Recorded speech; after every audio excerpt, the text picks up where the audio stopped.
Secret de parfumeur nous propose un petit tour du monde, de Grasse à l'Espagne en passant par l'Arabie avec le jasmin.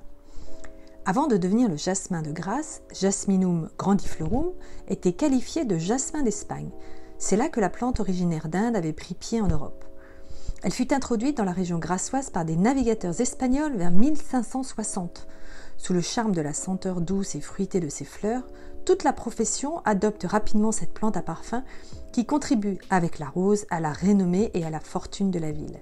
L'époque de récolte et les modalités d'utilisation du jasmin tombent logiquement sous la coupe des maîtres gantiers parfumeurs. On en comptait 21 dans la ville qui avaient le monopole de la fabrication des parfums. Depuis le XVIIe, la récolte se fait simplement dans les grands jardins où le jasmin est planté. Ce n'est que plus tardivement, vers 1860, que les premières plantations en champs et en terrasses apparaissent grâce au développement d'un canal d'irrigation. L'évocation du jasmin fait bien sûr penser à Grasse, mais les quantités importantes réclamées par la parfumerie ont étendu la zone de production à d'autres communes et jusque dans le Var, à l'ouest. L'arc du jasmin s'étendra ainsi de Vence, dans les Alpes-Maritimes, jusqu'à Seillan-la-Cascade, dans le Var.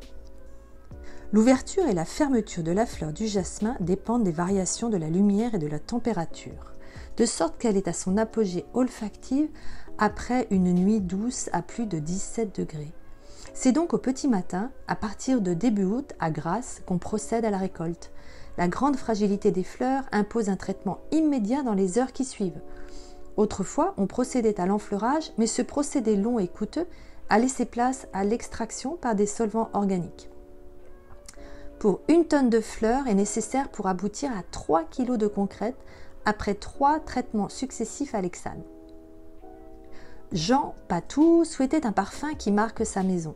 En pleine crise provoquée par le crash boursier de 1929, porté par son enthousiasme et certainement pour avoir compris l'intérêt de la provocation en termes de marketing, il propose en 1930 Joy, une recette mise au point par Henri Almeras. Il fait alors adresser à 250 de ses meilleures clientes américaines un parfum rare, composé de jasmin, de rose de mai de Grasse et de rose de Bulgarie, qui sera qualifié de parfum le plus cher au monde. Il faut dire que 10 000 fleurs de jasmin et 28 douzaines de roses sont nécessaires pour obtenir, tenez-vous bien, 3 centilitres de parfum.